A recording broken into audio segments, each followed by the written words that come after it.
Ծնվել եմ գեղանկարիչների ընտանիքում, հայրս գեղանկարիչ է, լուսահոգի մայրս տիկտիկագործուհի, գորգագործուհի, եղբայրս նկարիչ է, ու գիտեք հետաքրքիրն այն է, որ ինձ թվում էր ես հենց գեղանկարիչ էլ պետքա ծնվեի,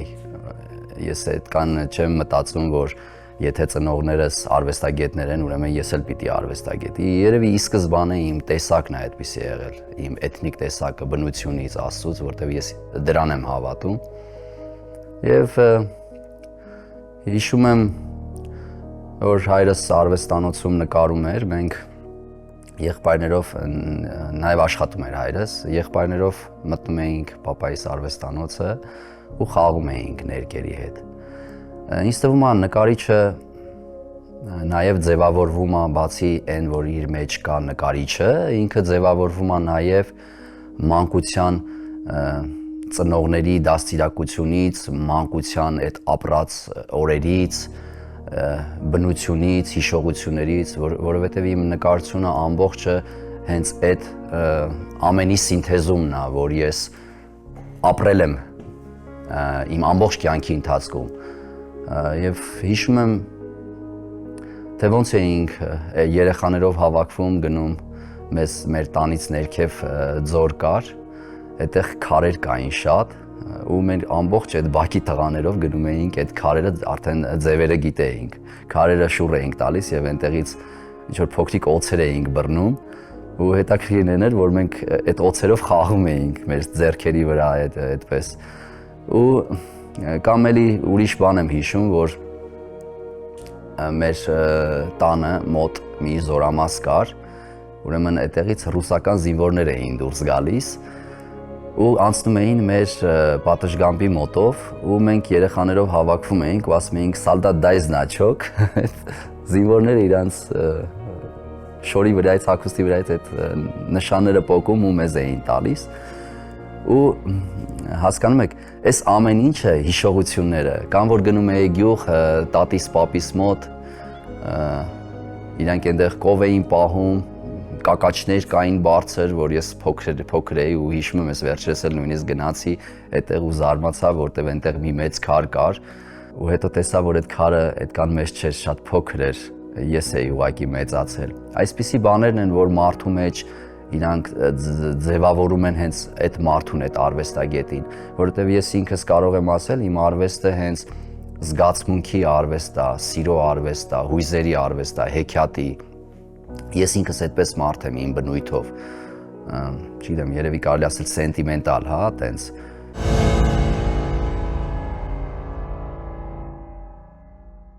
Իմ արվեստը իմ մասին է,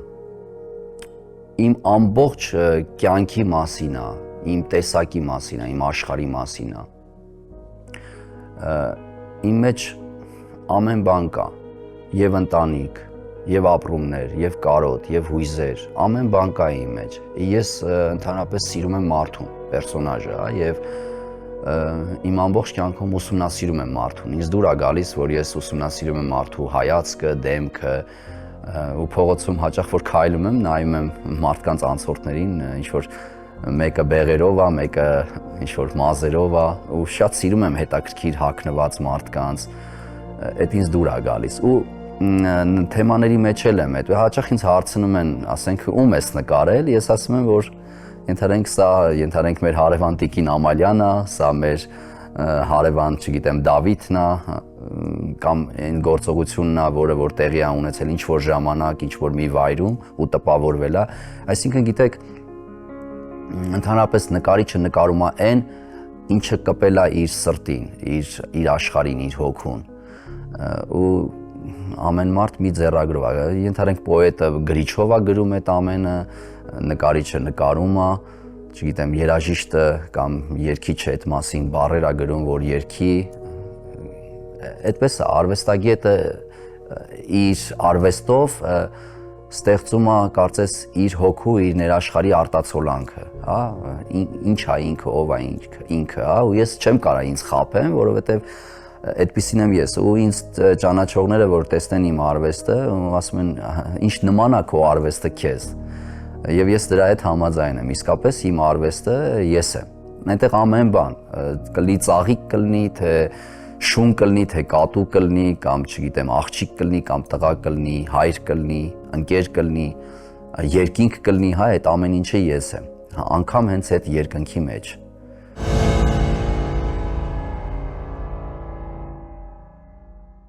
Ընդհանրապես ես մենակ եմ ապրում ու հաճախ լինում է, որովհետև արվեստը այնպիսի մի բան է, որ դու պիտի ապրումներդ, հույզերդ այնքան գան կպնեն քեզ քո սրտին, քո հոգուն, որ քեզ ստիպեն ու ուժ տան, որ դու նկարես։ Հաճախ լինում է, որ երկար ժամանակ ես նկար չեմ կարողանում անեմ, փոխարենը գրում եմ ու իմիջիալից այս վերջերս նաև գրում եմ ու իմ բանաստեղծ ընկերները ասում են, որ քո մոտ այդ շատ լավ է ստացվում։ Եվ հաճախ լինում է, որ ընդհանրապես չեմ ուզում նկարեմ, երկար ժամանակ պալիտրային չեմ մոտենում ու հանկարծ գույները բացում եմ մտածելով, որ կարամ գնամ հեսա նկարեմ ու համարձակություն գտնեմ մեջս։ Ու երբ որ այդ պահին տեսնում եմ, որ չեմ կարողանում նկարեմ, սկսում եմ պալիտրաս մաքրել։ Ու այդ մաքրելու պահին սկսվում է իմ մոտ նկարելու process-ը։ Լինում է, որ գիշերվա ժամը 4-ին արթնանում եմ քնից ու գնում եմ ուզում եմ այդ ժամին նկարեմ, հա։ Ասենք արթնանում ես, ինչ որ կամ գնում ես ջուր խմելու, հետ դարձի ճանապարհին սկսում ես նկարել։ Այսինքն նկարելու համար, սկսելու համար ինչ որ որոշակի ժամ կամ process չկա։ Ու ես ընդհանրապես նկարելուց չգիտեմ ես ինչ եմ նկարում, թեման չգիտեմ, կարող է ես նկարեմ ընդհանրեն գարուն, բայց ստացվի մի հետաքրքիր աղջիկ կամ ես նկարում եմ մի աղջիկ, բայց ընթացքից դառնա ինքը շուն։ Հասկանում եք, այդ այնքան բան է, ենթագիտակցաբար է լինում, որովհետև հաճախ ես զգացել եմ, որ մարդու ենթագիտակցությունը գալիս է իր անցած ճանապարհից, այսինքն անցած ճանապարհի այդ ամբողջը արտացոլանքն է, որ ֆիլտրվում է ենթագիտակցության միջոցով։ Իսկ անգիտակցությունը իմ համար ոնց որ իմ դեռ ծնված կյանքը լինի, հա, որ մարդու այդ էթնիկ բնույթն է, հա, որ արդեն ինքը անգիտակցականով է դա մոտենում։ Բայց երբ որ ես սկսում եմ ամեն ինչին վերաբերվել գիտակցականով, այդ ժամանակ սկսվում է արդեն շոուն եւ ինձ ոչինչ չի ստացվում։ Դրա համար ես իմ մեջ այդ պայքարը ունեմ, հա, իմ արվեստում հատկապես գիտակցականի եւ ենթագիտակցականի ու այդ պայքարն է, որ ինձ ուժ է տալիս, որ ես նկարեմ, որովհետեւ նկարությունը, այ շատերն են ասում, հա, որ նկարությունը քո ապրելակերպն է կամ չգիտեմ, դա միջոց է, որ դու արտահայտվես, բայց ես կասեմ, որ դա իմ բնությունն է, այսինքն ոնց է ծաղիկը հողից դուրս գալով իր երանգն ունի, իր գույնն ունի, կամ ծառը մյուս ծառից տարբերվում է իր տերևներով, իր ձևով, իր մեծությամբ, մարդիկ էլ են այդպես իրարից, ու պատահական չի, որ արվեստագետները տարբերվում են, որովհետև իրանց բնությունն է այդպիսին, իրանց տեսակն է այդպիսին, ու դրա համար, երբ որ փողոցում ես քայլում եմ, տեսնում եմ ենթադրենք հագնվելուց մի հետաքրքիր մարդ մի ինչ-որ հետաքրքիր պաստելային գույներով շորեր է հագել կամ հետաքրքիր գլխար կա դրել իր մորուքով, ես անմիջապես զգում եմ, որ ինքը նկարիչ է։ Ու մենք այդպես կարողանում ենք արվեստագետներս իրար ճանաչել, որովհետև մենք մեր ճաշակով այլ ենք, մենք տարբերվում ենք։ Այ օրինակ ինչի, որ փողոցում քայլում ես, տեսնում ես մարդիկ ոնց որ իրար նման են հագնվել, իրանք իրար նման են հարդարվում, ժամանակակից կանայք իրար նման են պճրվում, հա, բայց արվեստագետը ինքը բոլորովին ուրիշ է եւ բոլորը տեսնում են, որ տարբերվում ենք մենք ոչ թե մեր տարօրինակությամբ, այլ հավանաբար մեր ինքնատիպությամբ, մեր ձեռագրով, մեր մոտեցմամբ, որտեվ այն ինչ որ մեր ներսում տեղի է ունենում, հենց տեղի է ունենում մեր մասին եւ մենք նու չասեմ մենք, բայց ես ինքս հոգով մերկ եմ եւ ես չեմ կարա խափեմ իմ արվեստում էլ որ նայում են մարդիկ, ես սուտ չեմ խոսում, ես այն եմ ինչ որ կամ։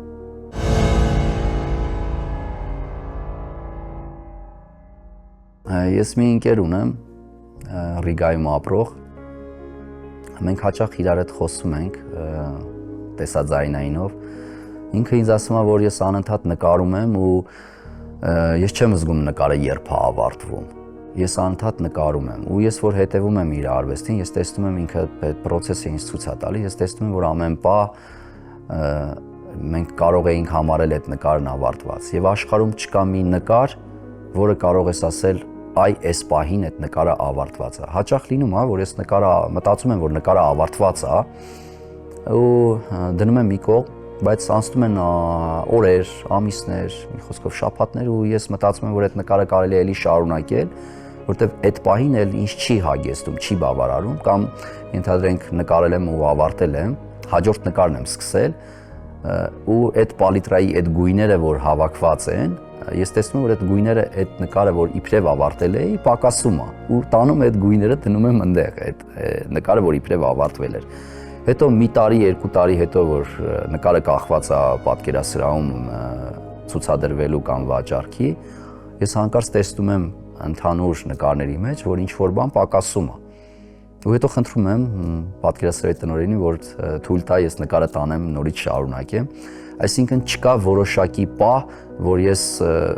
հասկանամ, որ այդ նկարը ավարտվել է։ Եվ ընդհանրապես այս կյանքում ոչ մի բան չի ավարտվում, ինքը անընդհատ process-ի մեջ է։ Եթե ինչ-որ բան մենք մտածենք, որ դա ավարտվել է, ուրեմն դրանից սկսվում է հաջորդ փուլը։ Ու կյանքը անընդհատ դինամիկայի մեջ է, եւ արվեստը, եւ մենք ես գնում եմ, ինձանից հետո գալիս է իմ երեխան, ինքը գնում է, իրանից հետո գալիս է ինչ-որ մեկը։ Այսինքն այդ process-ն է հենց ամբողջ կյանքը, տիեզերքը, բնությունը, ժամանակը, եւ հենց դա է լավը։ Ու ընդհանրապես ես ստեղծագործելու ժամանակ process-ն եմ սիրում, որտեվ սկսելը հետաքրքիր է, process-ը հաճույք։ Ավարտը արդեն հենց այդ ամբողջությունն է, այդ փիլիսոփայությունն է, թե դու ինչպես կկարողանաս հասցնել ճակերտավոր ավարտի։ Եվ մեկի համար դա համարվում է ավարտված, մյուսի համար դա շարունակական է։ Եվ այնքան հետաքրքիր է, որ մարդիկ երբ որ նայում են քո արվեստը ու ասում են, ասենք, հավետից դու ինչ ես նկարել, ես ինչ որ բացատրում եմ, ասենք, այս եմ նկարել ու կարող եմ հիշել մի պատմություն մի աղջկա մասին, որ հիշում եմ այդ աղջիկը եկավ ինձ արվեստանոց հյուր, հետո պարզվեց, որ աղջիկը սիրահարված է ինձ, ինքը երկար մազեր ուներ, ուրեմն մազերը կտրել էր ու վրձին էր սարքել այդ մազերով, վերջում որ նայում էինք նկարները ու վրձիները նվիրեց ինձ ու ասեց, որ ես նվիրում եմ այս վրձիներով դու ինչ-որ նկար կնկարես։ Ես շատ ազդվել էի այդ սիրուն պատմությունից, իմիջիալս վրձիների վրա էլ գրել էր մի վրձնուհու պատմություն։ Հետո ես այդ վրձիներով նկար էի նկարել։ Անցան տարիներ արվեստանոց ինչ-որ մարդ եկավ ու ուզում էր այդ նկարը գներ, ես սիրով համաձայնվեցի, որտեղ ես այն մարդկանցից չեմ, որ ասեմ չեմ վաճառելու այս նկարը, իմ նկարները բոլորը ես նվիրում ու վաճառում եմ։ Ես բա ինչ ես նկարել, ասեցի ես նկարել եմ Այս պատմությունը պատմեցի, ես նկարել եմ մի աղջկա, ով սիրահարված էր, իր մազերն էր կտրել բան, որտեվ ես այդ նկարի մեջ էլ նկարել էի մի աղջիկ, որ մկրատով իր մազերն է կտրում։ Այս մարդը հիասթափվեց այդ նկարից ու ասեց. ես այս նկարը չեմ գնի, որովհետև այս նկարի մեջ այդ աղջկա էներգիան կա։ Ու ես հասկացա, որ ընդհանրապես լռելն ավելի ճիշտ է, որովհետև ամեն մարդ նկարին նայելուց ինքը պատկերացնում է իր կենցաղը, չգիտեմ, իր պատմությունը, իր հոգուն ինչ-որ կպնող ինչ-որ մի բան եւ նմանացնում է այդ արվեստը իր դաշտում տեղի ունեցող երևույթներին։ Դրա համար արվեստը հենց ինքը պատմություն է, պատմություն քո մասին, պատմություն դիմացնի մասին, որտեվ մենք գիրք կարդալուց յուրաքանչյուրս այդ գիրքը մի ձևի ենք հասկանում, մի ձևի ենք ընկալում։ Օրինակ, եթե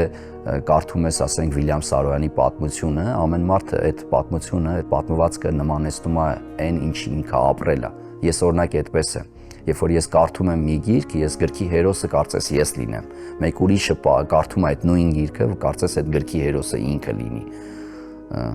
Այդպես է։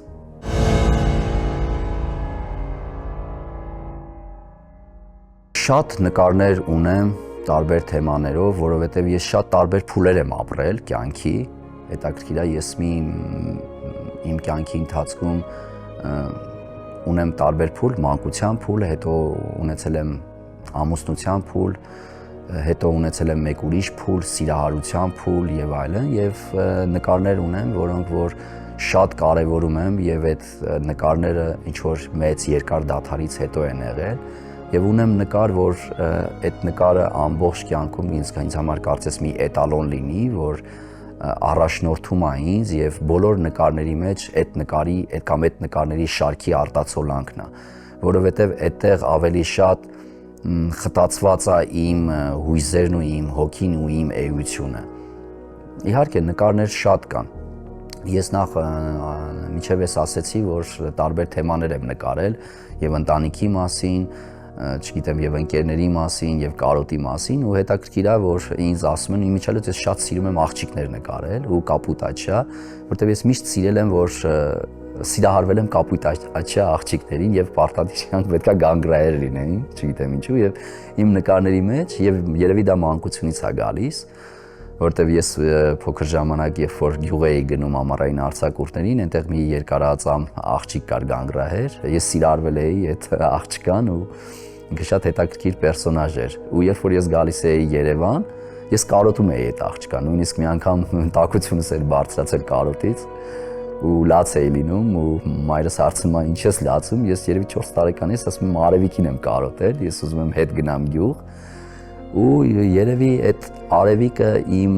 ենթագիտակցության մեջ նստած այդ պերսոնաժն է, որ ես ամենտեղ այդ Արևիկին եմ նկարում, որտեղ ինքը կապույտ աչքեր ուներ, այդպես հետաքրքիր պերսոնաժ էր, ավելի շագանակագույն հետաքրքիր մազերով ու միշտ փնտրել եմ փողոցներում Արևիկի կերպարին եւ իմ նկարների մեջ, եւ փողոցում, եւ իմ հուշերում, եւ իմ հեքիաթներում։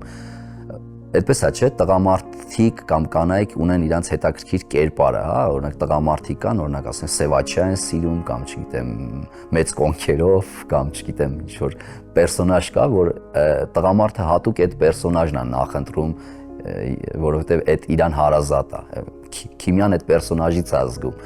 Ես հիմա սիրում եմ տենց փոքրամարմին մարդկանց, որովհետեւ այդ փոքրամարմինը հենց ամբողջական է դարձնում իմ արվեստում ու դրա համար շատ ժամանակ մարդիկ ասում են, որ քո արվեստը շատ նման է ոնց որ տիկնիկներ լինեն, որովհետև իրանք հենց հեքիաթի հերոսներ են ու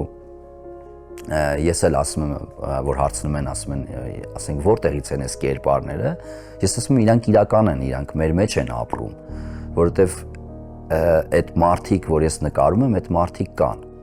կարա լինի իմ ծնողը, կարա լինի իմ եղբայրը։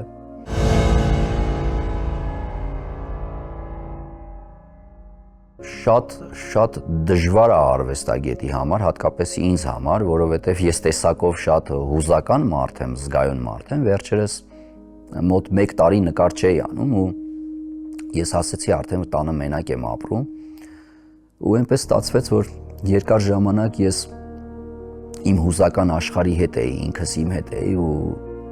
հաճախ լինում է նույնիսկ, որ անկում ես ապրում, բայց գիտեք այդ շարժումը, հա, այդ անկումն ու վերելքը, այդ դինամիկան օգնում է քեզ, որ դու առաջ գնաս, որովհետև միջև չընկնես չես կանգնի, միջև ոտքդ չցավա, դու ուժ չես գտնի, որ այդ ոտքդ ամրացնես, միջև չհիվանդանաս ուժ չես գտնի քո մեջ ապակինվելու, բայց այդ թուլությունը, այդ վախը, այդ մեկուսանալը հաճախ լինում է, որ ինքը շատ է լինում ու ինքը ասում է, որ չէ, դու պիտի կանգնես, դու պիտի հավատաս ու դու պիտի առաջ գնաս ու այդտեղ է, որ ծնվում է քեզ քո մոտ, քո ներսում հաջորդ փուլը, հաջորդ մաքուր էջը ու դու քեզ թափ ես տալի, ասում ես պետք է նորից առաջ գնամ։ Բայց հավանաբար նաև առաջ գնալով մտածում ես, որ այն ինչ որ քո մեջ տեղի էր ունենում, այդ շատ կարևոր էր ու դա քեզ շատ օգնեց, որովհետև մարդու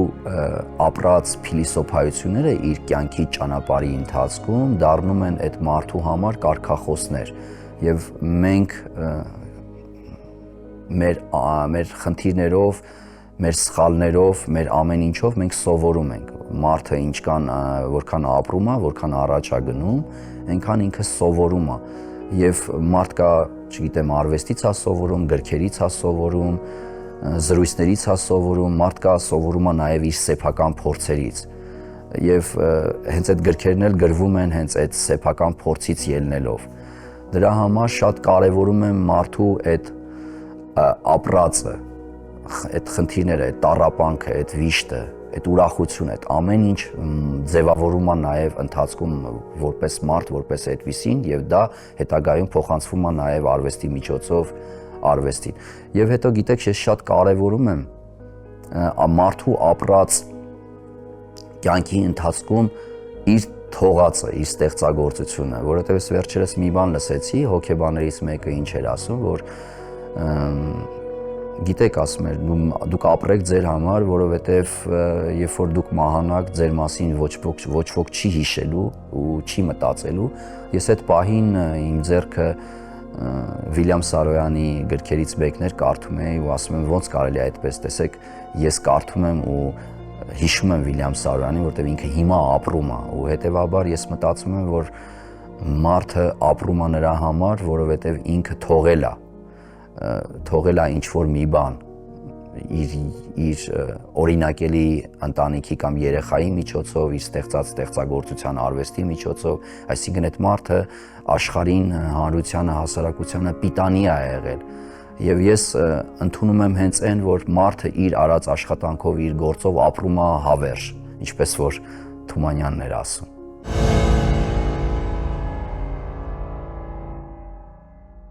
Արվեստը մի հետաքրքիր բան ունի, մի հետաքրքիր ուժ ունի, որ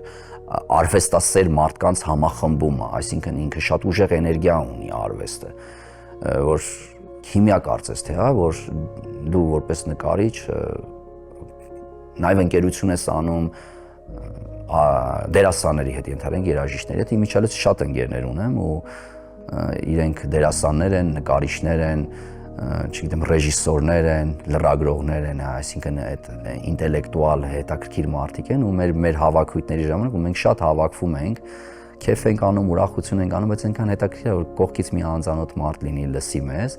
ինքը կտեսնի, որ մեր ամբողջ այդ երկխոսությունը հումորով, արվեստով, շաղախված, շատ հետաքրքիր ու հենց այդ մեկը մյուսին եւ հետո այդ ընթացքում գաղափարներ են ծնվում, հետաքրքիր, որ մեկը կարող է նկարի, մյուսը կարող է խաղա եւ այդ ամեն ինչը շատ կարեւոր է, այսինքն եթե ես չունենայի դերասան ընկերներ, դա չէր փոխանցվի իմ մեջ եւ ես հաճախ իմ կտավներով բազմաֆիգուրալ ներկայացումներ չէի ստեղծի, որտեղ ես նաեւ ազդվեցի թատրոնից, որովհետեւ հաճախ իրենք ինձ հրավիրում են իրանց ներկայացումները նայելու, դա էլ շատ կարեւոր է։ Ու ես ընդհանրապես շատ կարեւորում եմ, որ արվեստագետը շատ պետք է ուսումնասիրի, շատ կինոներ նայի, շատ ներկայացումներ նայի, երաժշտություն լսի, համերգներ գնա, գրքեր կարդա, մի խոսքով, այդ ամեն ինչը մարդուն լցնում է, մարդուն ձևավորում է, մարդու մեջ ամրացնում է ճաշակը, որտեվ շատ կարևորում եմ այսօրվա մեր խնդիրը, մեր հանրության խնդիրը ճաշակի բացակայությունն է, ինտելեկտի բացակայությունն է, որտեվ դու որ տեսնում ես ինչ է կատարվում քո շուրջը, նու քաղաքականության մասին բացարձակ չեմ ուզում խոսեմ, բայց ուղղակի ակնարկ կան, որ նույնիսկ քաղաքական դաշտում դու տեսնում ես, որ այդ մարդը, այդ քաղաքական գործիչը գեղագիտական ճաշակ չունի իր ինտելեկտից ելնելով, որտեվ գեղագիտական ճաշակը մարդու մեջ ձևավորում է նաև ինտելեկտ։ Եվ այդ շատ կարևոր է։ Դրա համար ես միշտ ասել եմ, որ յուրաքանչյուր մարդ իր մեջ պետք է կրի արվեստ եւ ես կցանկանայի նաեւ, չգիտեմ, այդպես մտածում եմ, զգում եմ, որ շատ կարևոր առարկա է նաեւ դպրոցներում, որ երեխաները ծնված օրվանից հենց այդպես առարկա լինի, գեղագիտական ճաշակ, որպեսզի մարդը ձևավորվի, հենց փոքրուց ձևավորվի ճաշակով։ Ինչպես նաեւ կուզեմ այդպիսի մի առարկա լինի, որը կկոչվի ծնող, որ դպրոցում ծնող առարկա լինի, որ երեխան դպրոցում հենց սովորի թե ինչպես կարելի է լինել ծնող։ Այդպիսի բաց թողումներն ու այդպիսի թույլ կողմներն են, կարծես մեր ազգի այդ աքիլեսյան գարշապարը լինի, այդ թույլ կողմը, որ դրա բացակայության պատճառով է, որ մենք անընդհատ խնդիր ենք ունենում։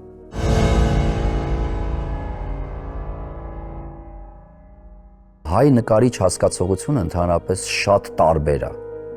շատ ծայրահեղ տարբեր է, սկսած ուսանողից մինչև կայացած նկարիչ, որովհետև ամեն մեկը մի կարիք ունի։ Օրինակ, ես ընդհանրապես չեմ մտածում, որ ես ինչ-որ մի բանի կարիք ունեմ, որովհետև ես երևի իմ կարիքը մենակ նա է, որ ես լինեմ հոգով, մտքով ու մարմնով խաղաղ։ Այդ դեպքում ես կունենամ գերագույն վիճակ ստեղծագործելու, բայց մեկ ուրիշ նկարիչ ունի, ենթադրենք, վաճառելու խնդիր, մեկ ուրիշ նկարիչ ունի, չգիտեմ,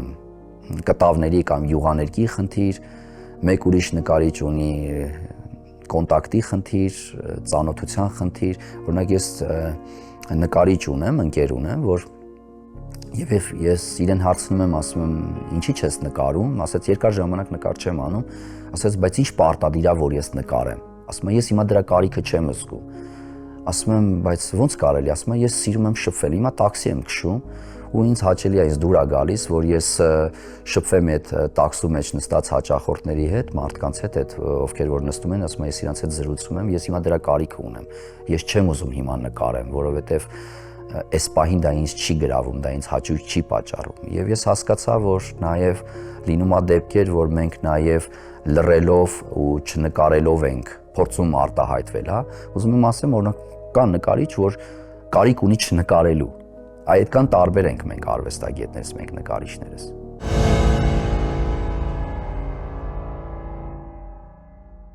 Արվեստի ուժը կարծում եմ արվեստագետի ամբողջ կյանքի ապրածն է եւ իր մահով այդ ամբողջ ամփոփումն է, թե հետո ինչ կտա դա մնացած ապրող մարդկանց, որովհետեւ հենց այդ ուժն է, որ թողնում է սերունդներին։ Օրինակ, որն էր Մարտիրոս Սարյանի արվեստի ուժը, նա էր, որով մենք ձևավորվեցինք, սովորեցինք, դա մի դպրոց էր, որը կարծես թե հայ նկարչության, հայ կերպարվեստի մեջ յուրաքանչյուրի արվեստում ինչ-որ փոքրիկ արտացոլանքով արտահայտվեց։ Արվեստի ուժը կարծում եմ հենց այդ հզոր աստվածայինն է, որ